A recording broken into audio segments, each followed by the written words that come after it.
A young man sits in a cell accused of a theft he cannot remember. Another waits where no one is meant to wait at all. By morning, one will walk back into the light wearing a familiar face, and one will leave nothing of himself behind but folded cloth on a bench.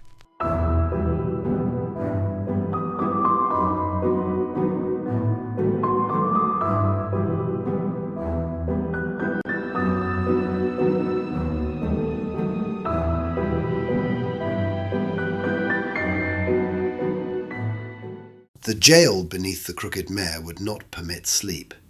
Tib felt the cold rise up through his boots until his legs carried a dull ache that made him restless. The bench was a plank bolted to the wall, smooth and shiny from where its prisoners had sat and resat. Under it, while attempting to get comfortable on the floor, he had detected the lines of a crude carving of a horse scratched into the wood by some previous occupant. Tib knew this place. Everyone who ever worked at the Mare knew it. You carried tankards past the stair that led down. You heard Pike's keys at odd hours. You caught the odd smell when the hearth upstairs drew badly. You learned to recognize the silence that meant empty cells. Tonight, that silence was gone. Tib sat in the second cell. Pike had pushed him in with a weary shove and told him to try and sleep. Tib had protested, of course, and Pike had listened with that face he wore when a drunk needed throwing out. Then the door was closed, the key turned, and he was gone. In the fourth cell sat a hooded man. Tib could not see his face. Light came down the stairs, but it died before it reached him. Still, he could just make out the figure. Cloak, hood up, seated, perfectly still. He had been there when Tib was brought down, but Pike had not spoken to him. The hooded figure did not easily fit into the usual category of prisoner. Drunk, poacher, brawler. He didn't seem like any of them, but Tib knew better than to say anything. It could cause unforeseen problems. What kept Tib awake was the breathing, not his own. The breathing in the fourth cell. It rose and fell, but with odd pauses. Tib waited for it to settle into the steady pull of sleep, but it did not. Upstairs the tavern still lived. Tib heard it in fragments. Chairs scraped, cups were set down hard, laughter burst out and sometimes cut short. Sound reached the jail warped and filtered, but Tib could place it. He could tell when the hearth was stirred, because a breath of smoke slid down the stair. He could tell when Pike crossed the room, because of the heavy, purposeful steps. His mind kept sliding to Meriden. Meriden was the reason Pike had lost patience with him, though he had not said so.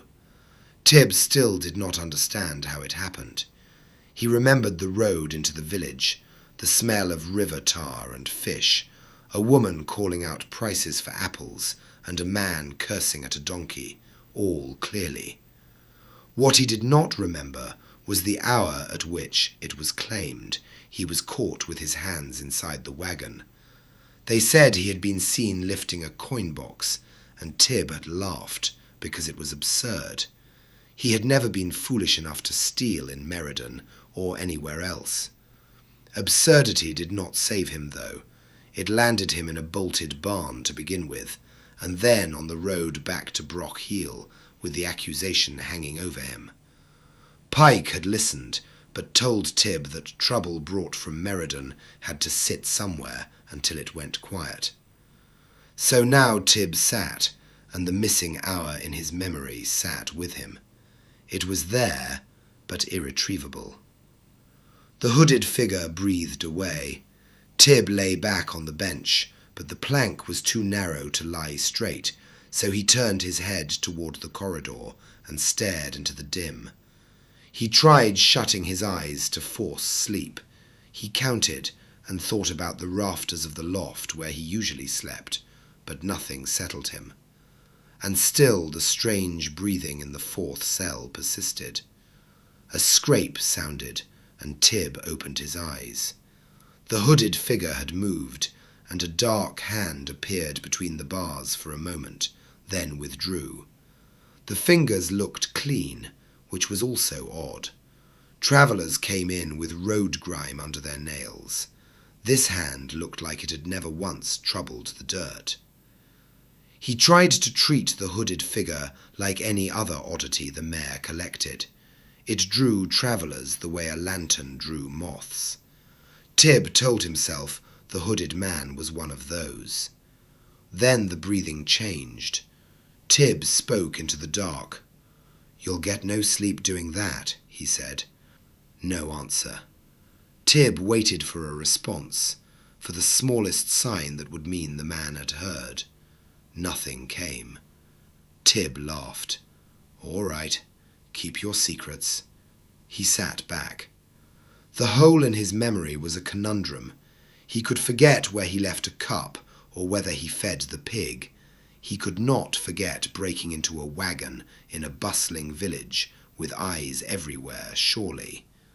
Yet he had no blurred recollection of it, nothing at all.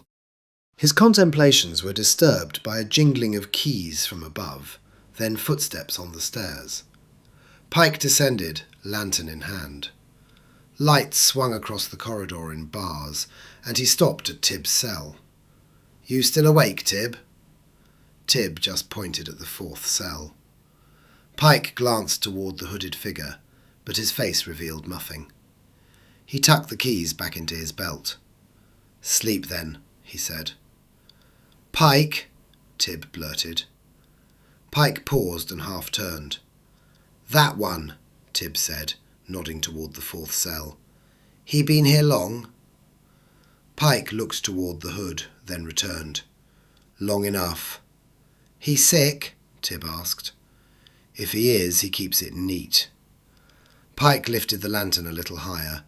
It showed the folds of the cloak, but the hood stayed dark. "Mind your own trouble, Tib," he said. Then he went back up, the lantern light bobbing away. After Pike went, Tib tried to settle again. He lay back, then sat up, then lay back again. Nothing worked. Upstairs, the last stragglers crossed the room. The door opened and closed, and ash was shaken near the hearth. Then a deeper stillness arrived, the kind that meant most had finally crawled to their beds. In that stillness, the jail felt smaller. The smell became more pungent, and water dripped somewhere beyond the wall in a steady pattern. Tib found himself counting those drops. 10, then 20, then 30. He thought of the morning that would come, Pike lifting the bar, letting in the first customers, the ones who wanted hot pottage and thick bread before they walked out to their day. Tib pictured the kettle and the ladle, the way he turned the pottage so it did not stick.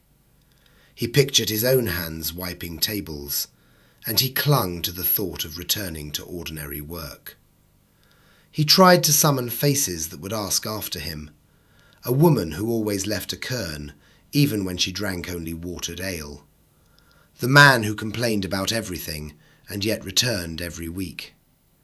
A boy much younger than Tib, who watched him carry plates and copied his movements. Those people did not know him well, yet they knew him enough that his absence would be noted and that he mattered. It meant he was not nothing. The breathing in the fourth cell went on. Tib tried and failed to ignore it. The rhythm did not wander the way a tired man's breath should wander. He sat up and pressed his forehead to his hands. He told himself he would laugh about this at breakfast, and Pike would scowl and call him soft. He lowered his hands and looked toward the fourth cell again. The hood stayed dark. The outline did not waver. Tib spoke again, trying for something practical. "If you need water," he said, "you won't get it down here. Pike's not in a giving mood." No answer. The hooded figure's breathing became very slightly delayed, now following Tibb's own. Tibb tested it, changing his breathing pattern in small ways, but the man followed each change. The mimicry was not exact, but it was close enough. He stood and put his hands on the bars, peering across the gap. His eyes adjusted, and he caught a glimpse of dark skin under the hood, a cheekbone perhaps. Then the man moved, and the glimpse vanished. Tibb's anger rose. "Stop that," he said. "Stop copying me." The man did not react. Tibb pulled his hands back from the bars. The movement felt delayed, like he had to drag his arms through thick mud, and he sat again. He changed his breath, longer in. The hooded man followed. Faster out, the hooded man followed. Tibb held his breath, the hooded man held. His hands went cold, and he looked down at them. They were thin but calloused from carrying jugs and scrubbing boards. He flexed his fingers, watching them move, checking that the motion stayed his. The hooded man moved closer to the bars, and Tibb heard a knuckle tapping on the iron. Tibb spoke again. "Who are you?" No answer. The churn inside him returned, stronger. Tibb felt a drag, a reluctance. His fingers tightened on the bench. He tried to pull his mind towards simple things. The hearth, the pottage, the pig squealing. Finally, he called out, "Pike!" The sound bounced back. No footsteps came. He called again, more urgently, "Pike!" The breathing became louder. Tibb felt it inside him this time, like a key turning. His hands rose and then lowered slowly, and he realized he did not control the motion. He fought by holding on to small things. The carved horse under the bench, the smell of ale, Pike's keys, his own name. He tried to say it, but his tongue felt thick and his thoughts stumbled. Suddenly he remembered Meriden again. Not trader cries and river stink, the blur of the alley. He had felt a grip on his wrist. What happened in Meriden had started like this. A man close by, a breath that copied, and then a missing hour. His fear turned to anger. "You can't," he said, and the words surprised him because they came out at all. "You can't do that." No answer. Yet Tibb felt something inside him, filling the space. He wanted to curse, he wanted to bargain, he wanted to know why. But all of the questions were scattered. A name surfaced in his mind, but not his own. Ardis. It was just placed there, and he did not know where it came from. His vision dimmed, but he did not fall. His body held itself upright. He knew then, in a sudden moment of understanding and clarity, that there would be no dramatic end for Tibbit Hashweal. No knife, no scream, no blood. Only the quiet closing of a door inside his own mind. He thought of the loft, the rafters, of travellers who thanked him, and Pike, who pretended not to notice he did his job well. The same man who had saved him from the perils of the city years before. That was his life, small and ordinary, but his. He ran his fingers along the carving under the bench until even that roughness slipped away, and there was nothing at all that was his. Morning crept in down the stair, and Pike's boots sounded. He stopped at the second cell and peered in. "You're awake," he said, and his tone held no surprise. The man now occupying Tibb's body looked up in a manner Tibb would have used, easy and familiar. Pike unlocked the door. "On your feet," he said. "You're done here." The fourth cell still held its shape, but not its occupant. The bench was bare save for a folded cloak and a hood laid neatly on top of it.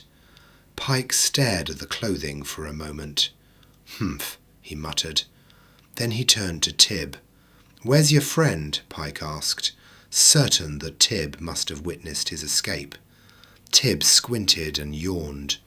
"Morning already?" "Near enough. The Reeves sent nothing worth keeping you for.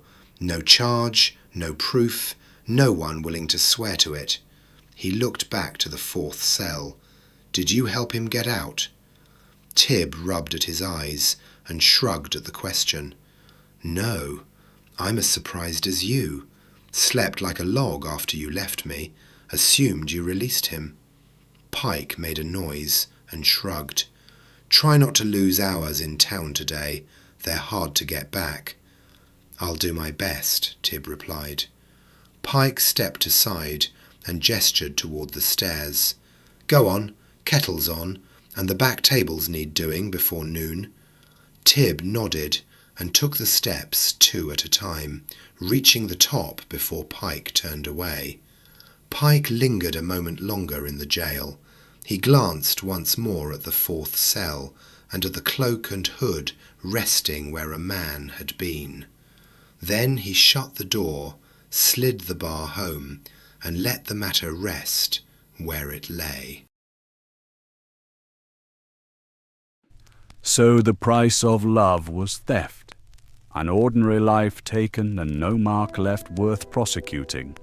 He told himself that necessity excused it, that intention mattered more than outcome. But intention matters little to the Marchlands. It cares only who remains to walk into the morning and who does not.